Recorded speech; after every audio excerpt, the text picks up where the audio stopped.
Damien Cole was a billionaire who had everything except time. Diagnosed with terminal cancer, he made one final shocking request for his loyal assistant Ela to carry his child.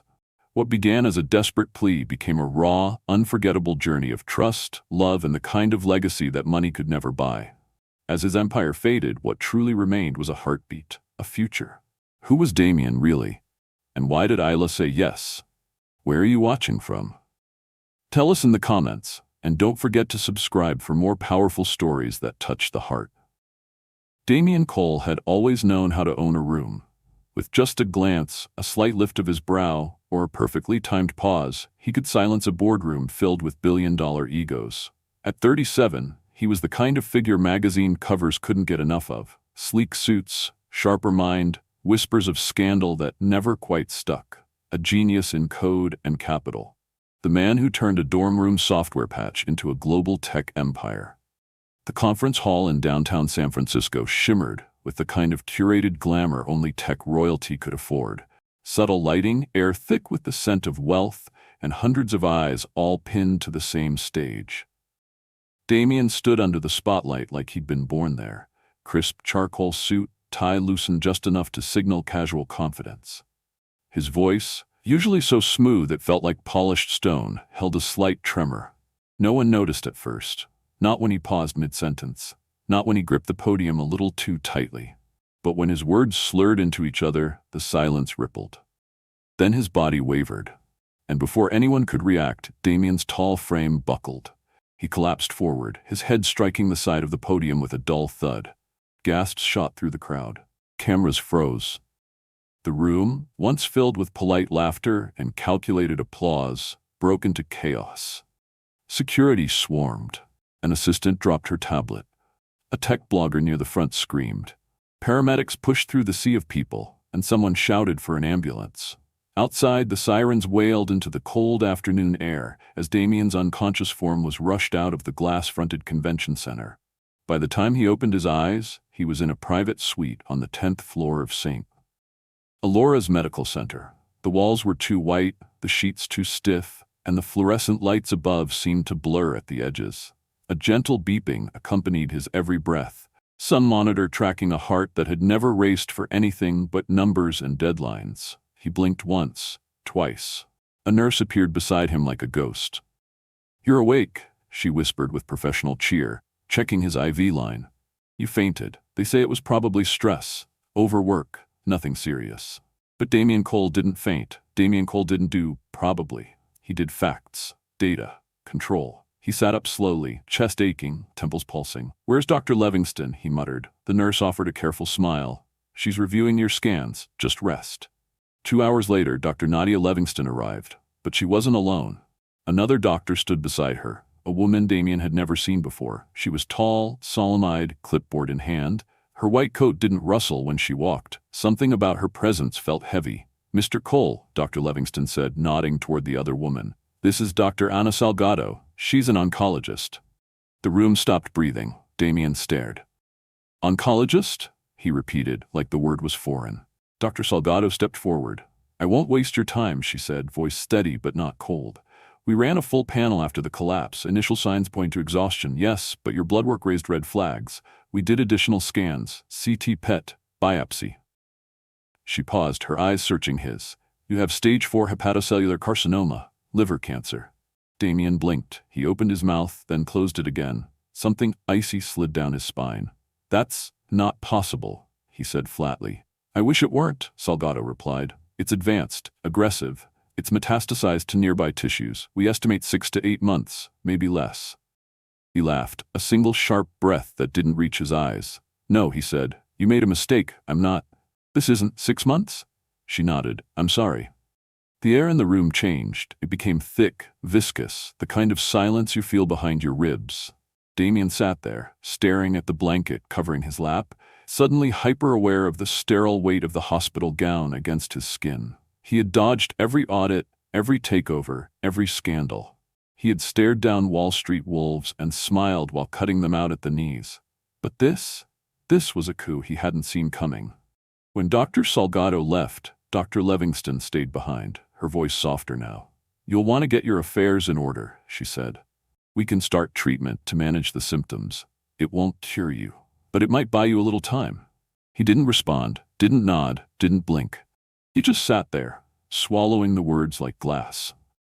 By the next evening, Damien was home. The penthouse felt different, the walls taller, the floor colder, the windows wider. He stood in the grand living room, its polished walnut floors stretching beneath a chandelier that cost more than most people made in a year. For once, it all felt hollow. His assistant had lit the fireplace, probably thinking it would comfort him. But fire couldn't warm grief that hadn't even begun to settle. He poured himself a drink, Scotch, neat, from the bottle his CFO had gifted him last year. The liquid burned, but it didn't distract. He stared out at the skyline, the towers he'd helped fund, the buildings that bore his name. All meaningless now. Who would remember the deals he brokered, the patents he filed? Who would speak his name in 30 years with anything but envy or disdain? He walked into his study, opened the drawer that held his emergency directives, his will, life insurance, shareholder protections, and all of it meticulously prepared, but devoid of soul. No air, no one to pass anything on to but a boardroom full of vultures. For the first time in his life, Damien felt it, true, unfiltered fear. Not fear of dying, but fear of being erased. He sat in the dim light of his office for hours. At some point, Ela entered quietly, placing a folder on his desk. She paused, waiting, but when he didn't speak, she turned to leave. "Isla," he said, and his voice surprised even him, hoarse, cracked. She stopped, turned slightly. "Yes, Mr. Cole?" He looked up at her. She'd worked for him for almost 7 years. Never late, never careless. Not just an assistant, she managed his household, coordinated his schedule, kept the chaos from overwhelming him. She was invisible, in that way only the most efficient people can be. But now, for the first time, he saw her. The way her hands fidgeted when nervous. The way she waited, not to be dismissed, but just in case he needed anything. "Stay," he said. "Please." She blinked but nodded, stepping back toward the desk. He gestured to the chair across from him. She sat slowly, her skirt smoothing across her knees. "I'm dying," he said. Her mouth parted, but no sound came out. 6 months, maybe less. She swallowed hard. I don't know what to say." "You don't have to say anything." He leaned back. "Just don't leave yet." She didn't. And in that moment, simple, wordless, electric, something shifted. Damien Cole had lost control, but for the first time in a long, long time, he didn't feel alone. The elevator ride to the penthouse was eerily quiet. Damien stood with his hands in his coat pockets, the soft hum of the motor the only sound accompanying him. The stainless steel walls reflected his face back at him, paler than usual, drawn, eyes darker under the weight of something no amount of sleep or strategy could fix. He hadn't told anyone. Not his board of directors, not the press, not the so-called friends who only called when deals were on the line. Only Ela knew. And even then, she knew just the headline, not the storm beneath it. When the elevator door slid open, the scent of sandalwood and subtle citrus greeted him. His home, if it could be called that, had been professionally staged within an inch of its soul. Polished marble floors, high ceilings, museum-quality art on the walls. Everything perfectly designed to impress, intimidate, and inspire. But now, as Damien stepped inside, it all felt wrong. Too polished, too perfect. Too silent. He dropped his keys in the brass tray near the door and shrugged off his coat, letting it fall across the back of a velvet chair. His shoes echoed against the floors as he walked through the living room without pausing, past the untouched grand piano, the bookshelves lined with leather-bound novels he'd never read, and into the heart of the penthouse, the balcony. From there, the skyline unfolded before him. New York was breathtaking at night. Glittering and alive, a city that never slept. But tonight, it looked like a place he no longer belonged to. He leaned on the glass railing, eyes scanning the distant river, the glow of traffic snaking through the streets. This was the city where he'd become a legend, where he had built everything. But what good was it now?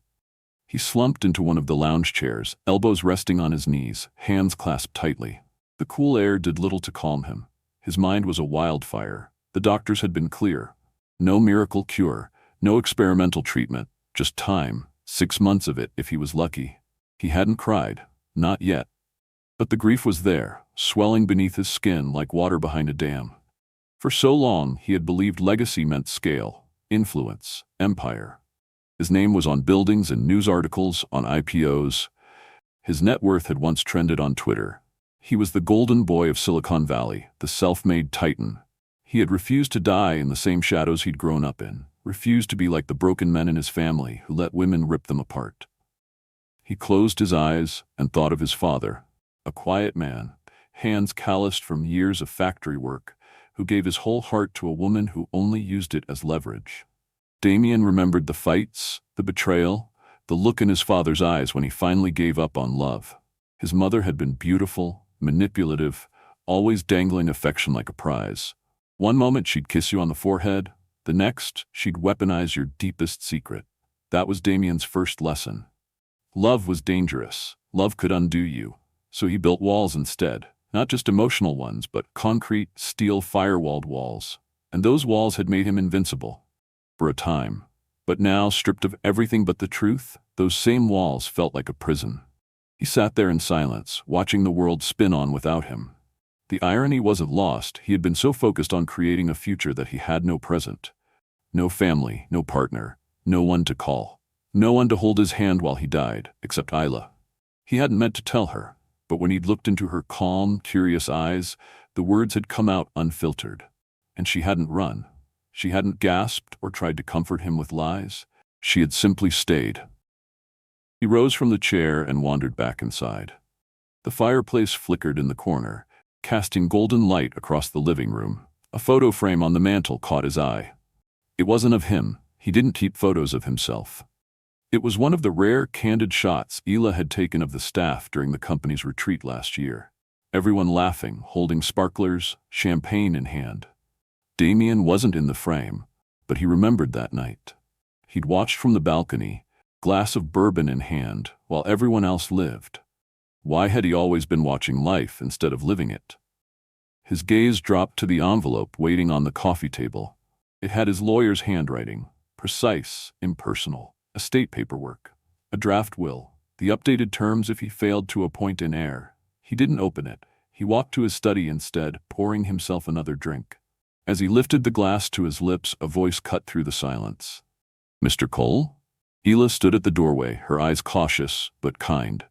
"You're still here," he said, almost surprised. "You asked me to stay," she said softly. He gave a small nod. "You're the only one I've ever asked for anything." She stepped into the room. "You don't need to go through this alone." He let out a bitter chuckle. "But I am.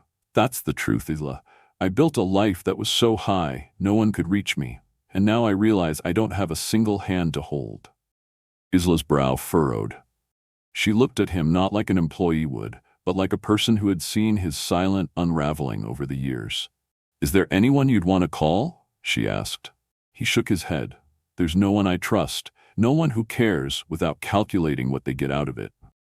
She hesitated. "That's not true." "Name one." She didn't answer right away. Instead, she walked to the window, looking out at the same city he had just condemned as meaningless. "You've done more for me than you know," she said finally. "When my brother needed surgery, you paid for it. When my rent was overdue during COVID, you covered it without asking. When the company was downsizing, you made sure I kept my job even though I was one of the lowest paid staff. You never said anything. You just did it." He stared at her. "That wasn't charity." "I know," she whispered. "It was care, even if you didn't call it that." Damien looked away. The tightness in his throat surprised him. He took another sip, but the burn didn't help this time. "I'm not afraid to die," he said after a long silence. "I'm afraid of what I'm leaving behind. Or rather, what I'm not." Isla turned to face him. "What do you mean?" "I mean I have no heir, Isla. No child. No one who will remember me with warmth or wonder what kind of man I was. All of this," he gestured to the room, the skyline, his very life, "will be devoured by board members and bloodsuckers who only show up when something's about to die." Her breath hitched. "Damien?" "I wasted so many years," he said, voice frayed. "Avoiding love, avoiding trust. I told myself I didn't need them, that they were liabilities. But now I realize they were the only things that mattered." He looked at her then. Really looked. "I want to change that," he said, "before it's too late."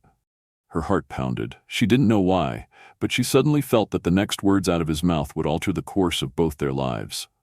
"I want a child," he said quietly. Someone to carry forward what little good is left in me. Someone to love, someone who will remember me as more than a name on a building. Ila's lips parted. You want to adopt?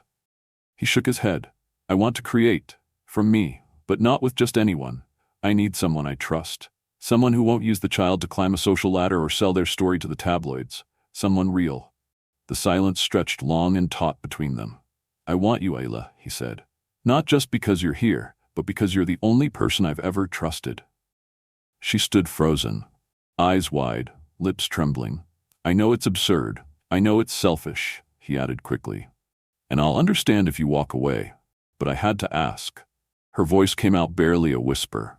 Damien, I'm not sure what to say. Don't say anything now, he said, standing. Just think about it, please. And with that, he walked past her, leaving Ila alone in the quiet room, her world suddenly spinning on a different axis, caught between the man she thought she worked for and the man whose broken heart was now asking hers to help rebuild something before everything disappeared. Ila Ramirez couldn't sleep that night. The sheets clung to her skin, her chest was tight, and her mind refused to stop spinning. Outside her bedroom window, the city whispered softly beneath a veil of midnight fog, but inside her heart, everything was screaming. Damien's words were played in her head with relentless clarity. I want you, Isla. Not just because you're here, but because you're the only person I've ever trusted. She had barely managed a nod when he'd said it. Then she had left, feet unsteady, pulse pounding, the air around her thick as molasses. Now, curled on her bed with her arms wrapped around her knees, Isla tried to make sense of what had just happened. It wasn't the request alone that shook her. It was the weight of it, the loneliness behind it, and the startling realization that she wasn't entirely shocked. Somewhere, deep down, she had always sensed Damien carried a sorrow too vast to be buried beneath wealth. She just never expected he'd turn to her for something so intimate, so impossible. She whispered into the darkness, he's dying. Saying it out loud didn't help, it only made it more real. Damien Cole, the man who terrified CEOs, who negotiated billion-dollar contracts like he was ordering lunch, was dying. And in his final months, he wasn't asking for mercy or pity or even forgiveness. He was asking for a child, a legacy, a human connection he had denied himself his entire life. And he wanted that from her. Ila had grown up without a name, foster home to foster home. She had never been anyone's first choice, never someone you looked at twice. She wasn't beautiful in the way most women in Damien's world were. She didn't wear designer gowns or move like she owned the room, but she was constant, steady, quiet, and maybe that's why he trusted her, because she had seen him fall apart in tiny, invisible ways long before the collapse at that conference. But this was a new kind of shatter. By morning, she looked like she hadn't slept in days. Her eyes were puffy, her blouse misbuttoned. Still, she moved like she always did, efficient, composed, invisible. She brewed Damien's coffee exactly the way he liked it, black, no sugar, scalding hot. She set it down on the tray along with a small plate of almond biscotti and walked it up to the master suite. She hesitated at the door. He was inside. She could hear soft music, instrumental jazz, something smooth and low. She knocked gently. Come in, came the reply, tired but even. She stepped in, trying not to let her eyes linger on him too long. He looked worse than the night before. His face was drawn, and his eyes had the glassy sheen of someone carrying something unbearable. I brought your coffee, she said softly, placing the tray on the table. Thank you, he murmured, then added, sit with me for a minute? She froze for half a breath, then pulled the chair beside the bed and lowered herself into it, hands folded in her lap. I know what I asked was massive, he said slowly, staring at the ceiling. I meant what I said. I'll understand if it was too much. She looked at him for a long moment, then finally whispered, why me? He turned his head slightly, meeting her eyes. Because I don't have to explain myself to you. You don't flatter me. You don't fear me. You see me. Not the public version, not the press release, but the man who doesn't sleep, who forgets meals, who panics in silence. You've seen the broken pieces, and you didn't run. I didn't run because it wasn't my place, she replied, almost inaudibly. I work for you. You worked for me, he corrected gently. This isn't about business. Ila's eyes fluttered shut for a moment, gathering her breath. Then, Damien, I've never been with anyone. The admission hung in the air like thunder. He said nothing at first. "I'm a virgin," she continued, her voice shaking slightly. "Not for religious reasons, not because I planned it this way. It just never happened. I wanted it to be with someone I loved, someone who loved me, someone who made me feel like I mattered." Damien's throat tightened. He sat up straighter, guilt settling into his bones. "I didn't know. I swear, Isla, I wasn't trying to." "I know you weren't," she cut in softly. "You didn't ask like a man trying to take something. You asked like someone who had nothing left to give." He let out a long breath. "That's exactly how it felt." Silence again, but it wasn't cold. It was heavy with truth, with shared vulnerability neither of them had ever dared expose before. "I don't know if I can give myself to someone just because they're dying," she said at last, her eyes glistening. "But I also don't know if I can walk away from someone who has finally shown me a version of himself that doesn't wear armor." Damien's lips parted, but no words came. She rose to her feet. "I need time, and I need to believe that if I say yes, it's not just to help you die, but to help someone else live." He nodded, once slowly. "That's more than fair." Isla turned to leave, but just before she reached the door, she paused. "I don't know if this is what love feels like," she whispered without turning around.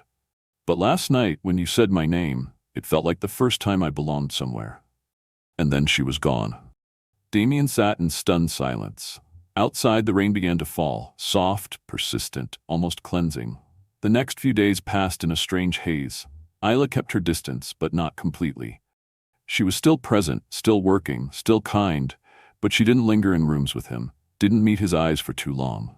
Damien understood. He didn't push, he focused on arranging his affairs. He met with his lawyer, updated the will, created a trust, but none of it brought him peace. On the fourth evening, he came downstairs to find a small envelope waiting for him on the piano. No name, just his initials in her handwriting. Inside was a single sheet of paper, a list. It read, "Things I want if I say yes. 1. To be seen, not as a surrogate, as a person. 2. To be safe, physically, emotionally, legally. 3. To be respected, always. 4. To decide how this happens, intimately or through a clinic. 5. To be allowed to change my mind. 6. To not be made to feel like a means to an end. 7. To have your kindness, even when you're in pain. 8. To be remembered. Not for what I gave you, but for who I was when I did." His hand trembled as he folded the paper back into the envelope. He pressed it to his chest and closed his eyes. The next morning, he left something on her bed. It was a jewelry box. Inside, a delicate chain with a single sapphire pendant, the color of early evening skies. The note beside it read, "If you say yes, I promise every item on your list will be more than honored.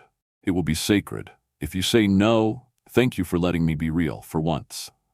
He didn't see her that day, but he didn't need to, because for the first time since the diagnosis, Damien Cole felt something in his chest stir. Something like hope. Something human. Something worth fighting for. The silence between them grew louder with each passing day. Isla moved through the penthouse like a ghost, efficient, precise, invisible, just as she had always been. But now her movements had an edge, a new rigidity to them. She lingered longer in the laundry room, folded towels twice over, swept the same corner of the hallway 3 times in an hour. The rhythm of avoidance was subtle but persistent, and Damien noticed every beat of it. She no longer met his eyes when she brought his tea. Her smiles were thinner, stretched like paper over a storm. Her voice, once warm and slightly teasing in their quieter moments, had become professional again, clipped, almost cold. It wasn't anger, it was distance. And distance from Isla felt like suffocating in a house full of oxygen. Damien didn't push, he had promised her space. And he wasn't a man who begged. But each time she disappeared down a hallway, each time her footsteps faded without pause, it felt like losing something he never really had in the first place. What had he expected? That she'd read his letter, open the velvet box, and come running? That she'd wear the necklace and whisper yes like something out of a dream? He sighed and leaned back against the couch, one hand resting on his stomach, where the pain had begun to settle in like a tenant who'd signed a permanent lease. The cancer was quiet for now, like a predator circling in the dark, waiting to pounce. Some mornings were better than others. Some nights he woke up sweating, clutching the sheets, swallowing nausea and fear in equal measure. But it wasn't the sickness that hurt the most. It was the stillness that came after Isla left the room. That was what hollowed him out. It had been 4 days since she found the jewelry box. 4 days of polite small talk and locked doors. He considered saying something, anything, but then what? He had already said too much, laid himself bare in a way that no man of his pride and position should. He had given her the chance to walk away, and she was, piece by piece. Until the 5th morning. Damien had just finished a call with his attorney, a dull headache pounding behind his eyes, when he returned to his room to find a small package on his pillow. No card. No signature. Just a soft white ribbon tied into a simple bow. He opened it slowly, fingers trembling. Inside was a music box, wooden, hand-carved, aged. Not expensive, but meaningful. He recognized it immediately. It had belonged to Isla's mother. He remembered once, years ago, catching Isla staring at it when she thought no one was looking as she polished the bookshelves. It played a lullaby, delicate and slightly warped with age. When he wound it, the tune began, soft, melancholy, beautiful. A sound not unlike Isla herself. There was a note beneath it. You've given me more than anyone ever has without asking for anything in return. Thank you for seeing me, for still seeing me, even when I've tried to disappear. That night, Damien didn't sleep. He sat in the den with the music box beside him, letting its gentle tune replay on loop. He didn't know what it meant, not fully. But it was something. And in the middle of uncertainty, something was hope. 2 days later, the sun dipped below the skyline in shades of molten orange and gold. Damien sat on the edge of the pool, dressed casually in a gray sweater and black slacks, his feet bare, the cool marble beneath them grounding him. He stared into the water, letting the silence settle around him. He had made peace with not knowing what would happen next. Not everything in life was about answers. So when he heard footsteps approaching, he didn't turn immediately. He thought maybe it was a housekeeper. Maybe it was no one at all. But then he heard her voice. I've thought about it. His head turned slowly. Isla stood in the amber light of dusk, her hair tied back, her hands clenched in front of her. Her face was unreadable. But her eyes, those eyes held 1,000 things unsaid. He didn't speak. He didn't want to break the moment. I've never done anything like this, she continued quietly. Never imagined myself being part of something this complicated. She walked toward him, her steps careful, as if each one took effort. She sat beside him, not touching, but near enough that he could feel the tremble in her breath. I'm scared, she admitted. Not of you, of what it means, of how it will change everything. Damien's chest tightened. You don't have to. She held up a hand gently, stopping him. I said I've thought about it, and if I'm going to give myself to anyone, I'd rather it be someone who's shown me kindness in quiet ways, someone who's listened, someone who never asked until they were desperate. She looked at him now, fully. I will do it. The words hung in the air like music, his lips parted, eyes blinking in disbelief. Are you sure? He whispered. She nodded, her voice soft but unwavering. I want to give you a child. Not because you asked. Not out of pity. But because maybe you deserve to leave something behind that isn't buildings or brands. Maybe you deserve to leave something warm. Something human. He looked away then, blinking hard. But it was too late. The emotion breached. A single tear escaped down his cheek, carving a trail he hadn't allowed for years. She reached over and touched his hand, just barely. The contact was brief, feather-light. But to him, it felt like the most intimate moment of his entire life. They sat together in the fading light, two people with nothing left to offer the world but the fragile, beautiful possibility of creating life from the ashes of loss. Neither of them spoke again that evening. They didn't need to. Later, Damien stood by his bedroom window, staring at the lights of the city he once believed would be his greatest love. But now he saw something else, a future.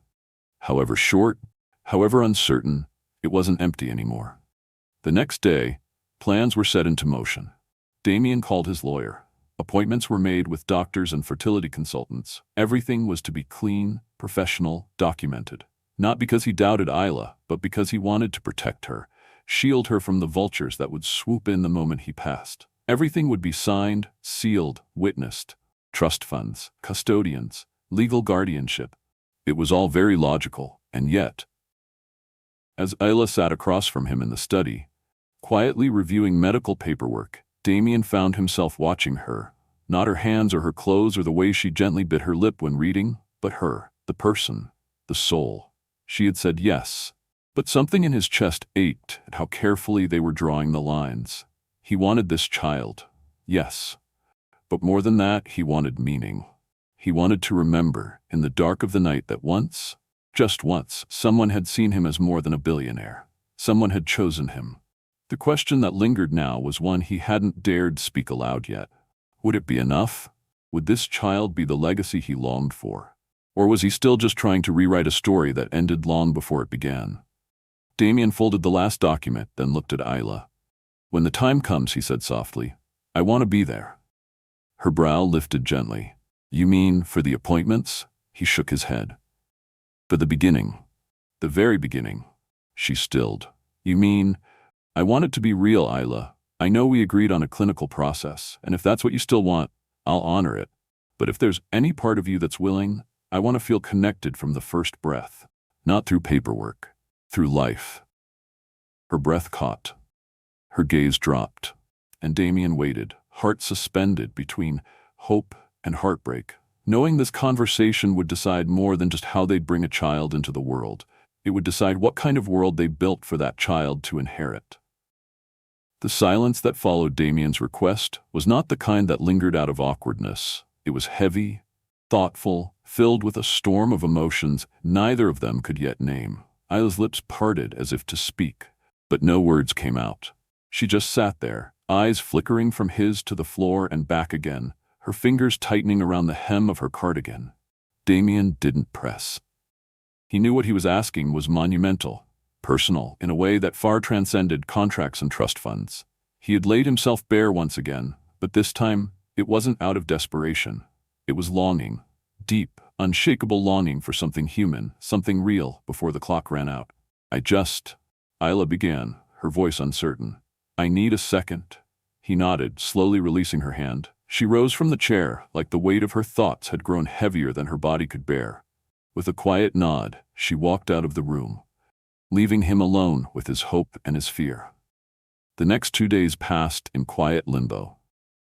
Isla remained close but detached, moving through the house with a kind of grace that masked her inner turmoil. Damien watched her from afar, the way she stood a little longer by the windows now, lost in thought, the way she touched her stomach gently when no one was looking, as if imagining something that hadn't yet come to pass. She was thinking. That much he knew. And Damien, for once in his life, didn't interrupt the process. On the morning of the third day, a light knock came at his study door. "Come in," he said, rising halfway from his chair. Isla entered, dressed simply in a slate blue blouse and black trousers, her hair tied in a loose braid that hung over her shoulder. Her face was unreadable, but her steps were sure. "I've made my decision," she said, standing in front of his desk. Damien's heart beat faster, but he kept his expression neutral. "I'm listening." She took a breath, her voice even but soft. "I still want to do this. I still want to give you a child. That hasn't changed."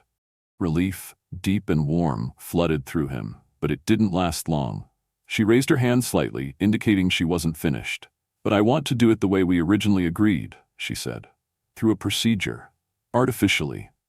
The room seemed to inhale. Damien's eyes darkened just slightly, not out of anger, but disappointment that he didn't bother to mask. He leaned back slowly into his chair, studying her face. "I see," he said. "I'm not saying this because I don't care," she added quickly. "I do. More than I ever expected. But I also know myself. I know what that kind of intimacy would mean to me. I wouldn't be able to separate it from everything else." Her voice wavered slightly. "And if I gave that part of myself to you, fully, completely, I don't think I could handle watching you disappear." The words hit him harder than expected. Damien swallowed, looking down at his hands. "You think I'm going to vanish?" he murmured. "You're dying," she said, not unkindly. "And I'm trying to survive that without falling apart." He nodded slowly, digesting the truth in her words. "I understand," he said finally, though it tasted bitter in his mouth. "You're right to protect yourself." "I'm not protecting myself from you," she whispered.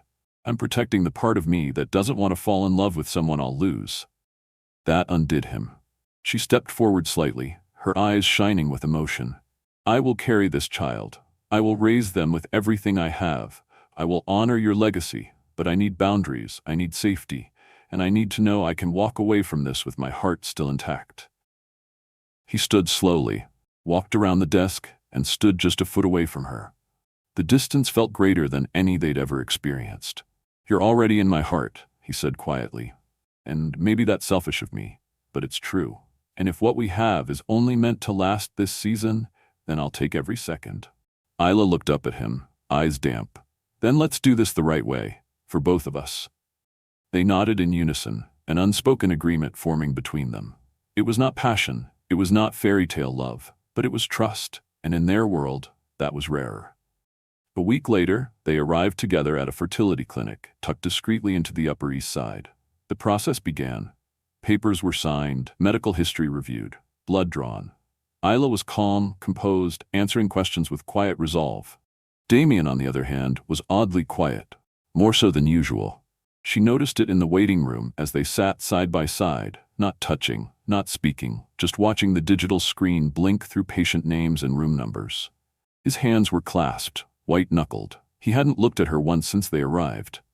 "You okay?" she asked gently. He nodded without turning. "Just thinking." "About?"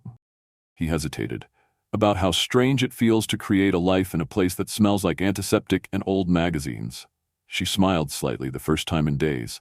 "I know, but maybe that's how real things start. Awkward and clinical, and a little bit terrifying." He turned then, and their eyes met. "Still feels like it's missing something." "What's that?" His gaze held hers, tender and sharp all at once. "You." She blinked, heart stuttering, but she didn't respond. Just held his look a moment longer before they were called in. The days that followed were filled with medications, injections, appointments, scans. Isla handled them all with a quiet, almost sacred resilience. Damien was present at every one, never late, always watching her with the kind of reverence usually reserved for saints or sunsets. The procedure was scheduled for a Friday. The night before, Damien asked her to join him for dinner on the rooftop, an elaborate setup of fairy lights, soft music, and a table for two. It was the kind of gesture he never made. Not for board members, not for investors, not for women. But he had done it for her. She arrived in a pale cream dress, hair pinned loosely, the soft wind brushing strands across her face. He wore a simple white shirt, sleeves rolled up, vulnerability tucked into every crease of his expression. "You didn't have to do all this," she said. "I wanted to," he replied. "Not because I'm trying to change your mind, but because I want to remember this as something beautiful. Not clinical, not sad, just ours." They ate slowly, talking not about doctors or timelines, but about favorite childhood books, embarrassing teenage moments, music they loved but never admitted out loud. They laughed, they softened, and for a few hours they weren't a dying man and a grieving woman. They were two souls sharing a twilight. As the night waned, Isla rose to her feet, standing at the railing overlooking the city. "I'm not afraid of being a mother," she said. Damien joined her side. "I never thought you were. I'm afraid of raising this child without you, of them growing up with a name but not a memory." He reached for her hand. She didn't pull away. "Then give them stories," he said softly. "Tell them I was stubborn and scared and so damn lucky to know you. Tell them I made 1,000 mistakes, but the one thing I got right was trusting you." Her eyes filled. She turned to him. "I will," she whispered. "I promise." That night they didn't sleep together. They didn't kiss. They just sat side by side on the rooftop until the stars faded and the sky turned a gentle lavender. The next morning she underwent the procedure. Damien waited in the clinic lobby, pacing like a man awaiting news that might save the last piece of him that still believed in joy. When it was over, she was groggy, pale, but smiling. He helped her to the car, held her hand the whole way home. Neither of them said much, but they didn't need to, because something had shifted, something sacred. And whether or not life had begun inside her yet, something had already begun between them. A bond forged not in blood or romance, but in the quiet, resilient miracle of trust. The house was quieter than usual. Not the peaceful kind of quiet, but the kind that felt like it was holding its breath, waiting for something to break. Isla could feel it in the air every time she moved through a hallway, every time she walked past a door Damien hadn't opened in days. Something had changed since the procedure.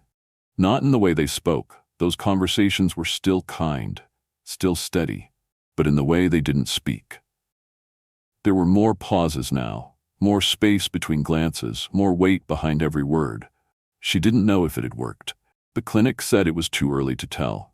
But that didn't stop her from placing a hand on her stomach every morning as she woke up, wondering if there was already a heartbeat beneath her skin. She didn't talk about it. Not yet. Not even to Damien. Especially not to Damien. He, in turn, had retreated. Not fully, but just enough to feel like a shift. He was still present, still asked her if she needed anything, still brought her tea without a word. But there was a distance in his eyes again, a flicker of unease that hadn't been there before. At first, Isla thought it was just nerves, maybe fear of hope, maybe the dread of waiting. But it wasn't until she overheard a conversation late one night that she realized it was something much worse. She'd gone down to the study for a glass of water, barefoot and drowsy, when she heard Damien's voice, sharp, clipped, not like him. She paused just outside the door, hidden by the corner of the hallway. "I told you, this isn't up for discussion," he said. "She's not a pawn in this. She's not a loophole." There was a pause, then another voice. Male, older, smoother. "Come on, Damien, you're dying. You're losing grip. You really think the board is going to respect your choice if you leave everything to a housemaid playing surrogate?" Isla froze. "You think you can just pass your empire onto some nobody and expect the world to applaud you for your sentimentality? You're smarter than that." The response came like thunder. "Say one more word about her, and I'll remove your name from every document you've ever touched." The older man scoffed. "You can't protect her once you're gone, and you know it. The vultures are already circling. If you really care about that girl, you'll make this official. Marriage, adoption, something they can't rip apart in court." There was silence for a long moment. Then Damien said, quieter but darker, "Get out of my house." The door slammed moments later. Isla pressed herself against the wall, her heart thudding so hard it echoed in her ears. She didn't realize it was shaking until she nearly dropped the glass of water in her hand. She hadn't meant to listen, but now that she had, she couldn't unhear it. She turned and walked back upstairs slowly, every step feeling heavier than the last. By morning, Damien noticed something had changed. Isla's eyes wouldn't stay on his face. Her answers were shorter. She didn't sit at breakfast with him like she had the past week. When he asked if she was feeling okay, she simply nodded and excused herself, retreating to the guest room. He waited until noon before knocking gently on her door. "Isla?" he called, voice tentative. She opened it slowly. Her hair was unbrushed, her expression unreadable. "Can we talk?" he asked. She stepped aside, and he entered. The room smelled like lavender and clean cotton. A book sat unfinished on the nightstand. Her slippers were perfectly aligned beside the bed. She sat down. "So did he." "I heard you," she said. He stiffened. "What?" "Last night, in the study." His mouth opened, but no words came. "I didn't mean to eavesdrop. I was just walking by, and then I heard my name, and I stayed." Damien looked down at his hands. "It wasn't supposed to go that way." She folded her arms. "Who was that man?" "My half-brother. Preston? He's on the company's advisory board, technically. Mostly, he just likes to stir chaos and remind me I'm not immortal." "He thinks I'm a problem," she said, voice flat. "He doesn't matter." "Maybe not to you," she said, more sharply than she intended. "But to the rest of the world? To your investors? Your legacy? I'm not a CEO or heiress. I'm your assistant, the woman carrying your maybe child. And when you're gone, I'll be the easiest target they've ever had." Damien winced. "You won't be alone. I've made arrangements, legal ones. Everything is set." "I don't want your money, Damien." Her voice cracked slightly, and he looked up, startled by the tears in her eyes. "I wanted this to mean something, not to be used as leverage in some power play between your dying breath and your boardroom sharks." He stood and began to pace. "It does mean something. Isla, you think I don't know what I asked of you? You think I don't lie awake at night thinking I've ruined the only pure thing left in my life?" She blinked. "Then why didn't you tell me?" He stopped, eyes on her. "Because I thought I could shield you. I thought I could take the hit for both of us." She stood now too, trembling. "You can't protect me with silence. You can't keep me close while pretending I don't exist in the narrative of your death." His expression softened. Isla, I need to know the truth, she said. All of it, not just what you want me to see. He hesitated. Then he told her about the board threatening to declare him mentally unfit, about Preston circling like a shark, preparing to challenge the will, claim everything, about the clause that required a biological heir, or else his empire would dissolve into corporate custody. I didn't ask you for this because of that, he finished, voice raw. But it's true. If you hadn't said yes, I would have lost everything. And even now, I still might. She sank slowly onto the bed. The weight of it all settled on her shoulders like a mantle she hadn't agreed to wear. Damien sat beside her, not touching her, just breathing next to her. I want this child to be more than a defense strategy, she said. They already are, he whispered. I want them to be born into something gentle, something safe. They will be, I swear it. She looked at him, and for the first time in weeks, he looked small, not in power, but in vulnerability, in honesty, and it broke something in her. Then tell the world, she said. What? Tell them I'm carrying your child. Tell them this was your choice, not theirs. Not for a loophole, not for profit, for you, for something real. He hesitated, then nodded. The press conference was scheduled 3 days later. It was simple, understated. No investors, no drama, just a room full of journalists and a man in a charcoal gray suit standing beside a woman in a cream blouse, their hands quietly linked beneath the table. Damien didn't read a statement. He spoke from the heart. I've spent my life building something that could outlive me, he said. But what I failed to realize until recently is that buildings collapse, markets crash, names fade. What doesn't fade is love, kindness, the lives we touch. He looked at Isla. I'm dying. That's no secret. But before I go, I want to leave behind more than concrete and code. I want to leave behind a piece of myself born not from fear, but from hope. He turned back to the crowd. This is Isla Ramirez. She's not my employee. She's not my caretaker. She is the woman I trust with everything I have left, and she is carrying my child. The room went still, and Isla, without flinching, gently placed her hand over her stomach. Whether the child was there yet or not didn't matter, because in that moment, they had already begun. The announcement changed everything and nothing. In the hours following the press conference, Damien's phone was flooded with messages. His lawyer called twice, his CFO once, and his publicist left a string of panicked voicemails. Most were concerned about optics, about the potential backlash of tying a billion-dollar legacy to a woman the public barely knew. But Damien didn't care, not anymore. He had said what needed to be said. He had named Isla. Not as a shield, not as a convenience, but as someone sacred, as someone chosen. For once, his words weren't crafted for headlines. They were for her. And she knew it. Still, the weight of it all lingered like a storm cloud above the house. The media began digging, pulling photos of Isla from old company retreats, speculating about the nature of their relationship, the timing of the pregnancy, even questioning whether she had manipulated Damien into naming her. One outlet went so far as to call her the silent heiress, implying a woman with nothing to her name had walked into an empire with her hands open. Isla read the first few articles and then stopped. The noise was too cruel, too relentless. She stayed inside for days after the announcement, curtains drawn, phone on silent. Damien gave her space, but not distance. He checked on her gently, brought her tea with honey, and even left small notes outside her door when she didn't answer, each one simple and grounding. You're more than what they say. Thank you for still being here.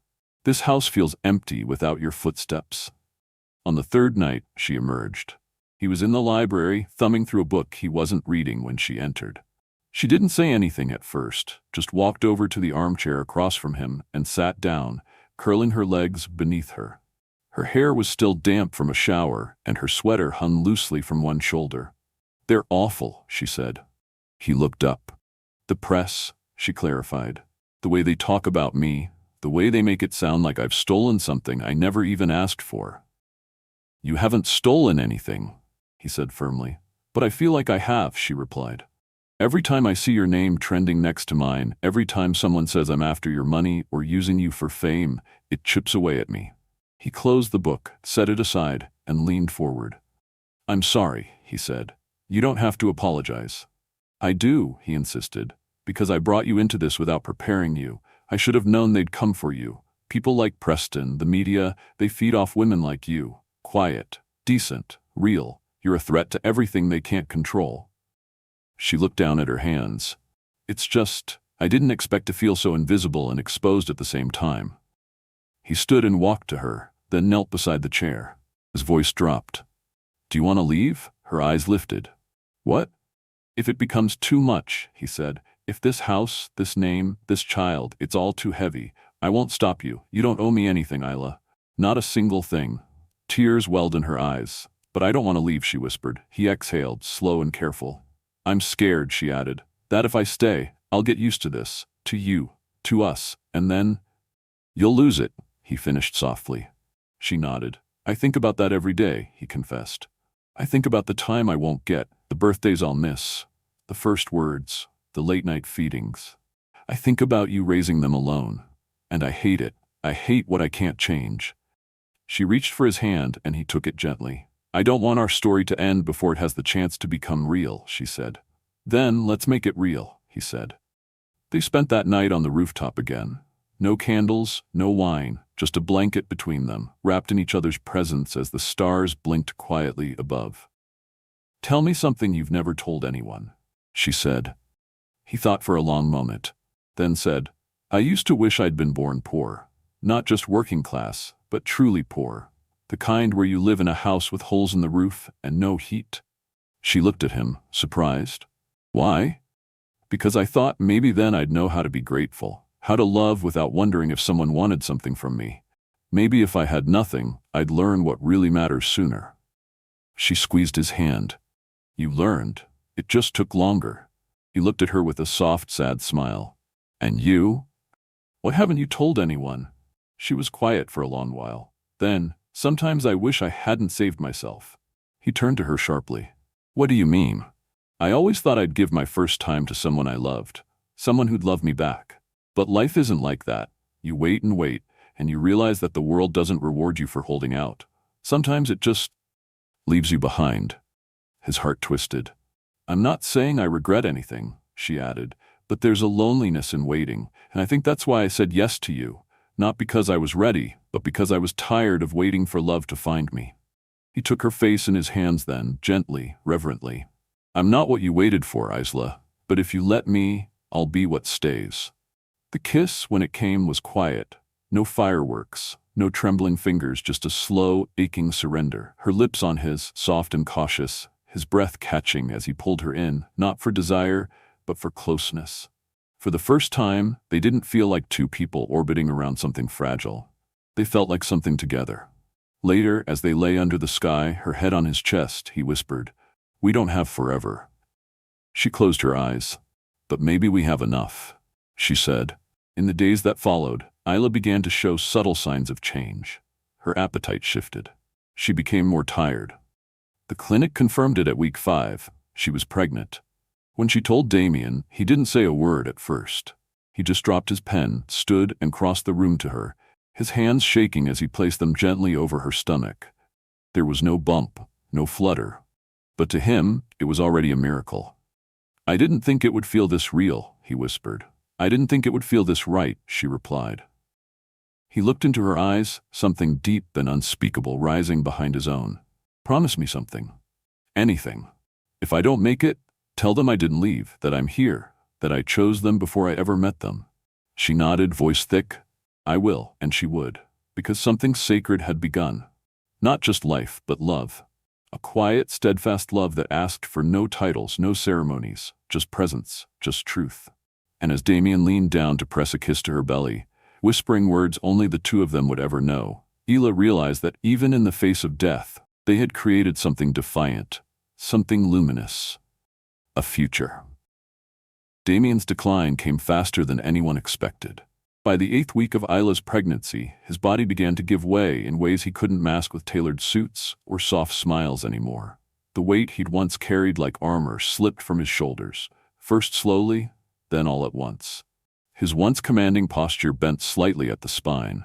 His skin grew pale beneath the warm hues of the penthouse lights. The sharp, hawk-like brilliance in his eyes dulled on some days, like the pain had finally reached past bone and into soul. But he never once stopped asking Isla how she felt. Every morning, even when his voice was hoarse and sleep still clung to him like frost, he would look at her with gentle eyes and whisper, "How's the baby today?" As though just hearing her voice would keep him tethered to the living. And Isla, despite her fears, despite the wariness creeping in, never missed a day by his side. She would read to him when the pain medication blurred his vision. She would sit with him on the rooftop, wrapped in a blanket, their hands clasped as if together they could hold off the night. She would run her fingers through his hair when his body trembled from nausea, humming softly, her presence the only medicine that seemed to work anymore. She told him stories, not of what he'd built, but of who he'd become. "You're not just the empire," she said one evening as he lay on the couch, his head resting in her lap. "You're the man who paid for a stranger's surgery and never told a soul. You're the man who leaves flowers in empty rooms just to make them feel alive. You're the man who built walls to protect himself, but opened a door when it mattered most." He closed his eyes, a small smile playing on his lips. "You make me sound like a saint," she smirked. "I make you sound like a man worth remembering." And he was. As the pregnancy progressed, Isla's body began to change. She woke up with waves of nausea. Her ankles swelled. She cried more easily, sometimes over commercials, other times because she caught a glimpse of Damien watching her with that quiet awe, the kind that spoke without words. But no matter what, she never let herself fall apart, not while he was still fighting. They planned everything together, from the nursery to the name. "Elias," he whispered one night, his voice barely audible. "If it's a boy, strong, steady. And if it's a girl?" Ela asked. He smiled faintly. "Aaliyah, short, soft, a name that would carry both strength and light." "I want them to know who you were," Ela said. "And I want them to know who you are," he replied, "because you're the reason they'll have a chance to know me at all." Time, that cruel and precious thing, continued to move. Damien's final weeks were spent between hospital beds and home care. He chose to be at the penthouse for as long as possible, refusing to let white walls and machines be the last thing he saw. One morning, he asked Ela to bring him his favorite suit. "Why?" she asked. "I want to wear it one last time," he said with a faint smile. "For the memory." She helped him into it slowly, carefully, every button fastened with tenderness. He looked in the mirror afterward, slimmer, yes, his face more hollow, but still Damien, still him. They took a photo that day, standing together by the window, his hand over her growing belly. Neither of them smiled for the camera, not in the usual way. Their expressions were serene, steady, full of love and the aching knowledge that this was goodbye in slow motion. On a Sunday morning, after a night of calm and rain, Isla woke up to find Damien sitting quietly in the nursery. It wasn't finished yet, just a crib, a rocking chair, a few paint samples on the wall, but he sat there like it was a cathedral, reverent and still. "What are you doing?" she whispered from the doorway. "Listening," he said. She stepped closer. "To what?" He looked up at her, and for a moment he looked young again, free from pain, free from fear. "To life," he whispered. "Yours, theirs, what I'll leave behind." She joined him, lowering herself into the chair beside his. He turned to her slowly, his hand reaching for hers. "Promise me something," he said. "Anything. Promise you won't let them grow up believing I was only power and money. Tell them I was scared, that I was selfish, but that when I met you, I changed. That when they came into existence, I became someone who could love without needing to be perfect." She kissed the back of his hand. "I promise." That night, he didn't make it back to bed. Ela found him in the rocking chair at dawn, eyes closed, one hand resting on his chest, the other still holding hers from the hours she'd sat beside him, drifting in and out of sleep. His breath had gone quiet in the night, gentle, painless, peaceful. He had slipped away like a final page turning. The funeral was private. Just a few people Damien trusted in his final weeks, his lawyer, his doctor, a handful of former colleagues who had once been more than just names on a payroll. Ela stood at the front, a single rose in her hand, her belly gently rounded now beneath a black dress. "He taught me how to be brave," she said through tears. "Not by telling me, but by letting me see him. Flawed, afraid, real. And in that, he gave me more than life. He gave me the courage to carry it forward." A few weeks after, she gave birth on a warm spring evening as the city bloomed with lilac and sunlight. It was a boy. Elias Damien Cole entered the world with a cry so loud and fierce, the nurses joked he was already practicing to take over an empire. As they placed him in Hila's arms, she wept, full-bodied, soul-deep sobs that carried the grief of loss and the awe of life all at once. "You look like him," she whispered, brushing a trembling finger over his tiny nose. "But I hope you laugh like me." She took him home 2 days later. The penthouse had changed. The nursery was painted soft gray with stars on the ceiling. The hallway photos had been replaced with pictures of Damien not in boardrooms, but smiling, really smiling with Isla. With her belly, with his hands on her stomach, listening for the future. Every night, Isla rocked Elias to sleep and told him stories. About a man who once ruled the world but didn't truly live until he learned to love. About choices made with trembling hands and full hearts. About a promise whispered between two people to make life mean more than survival.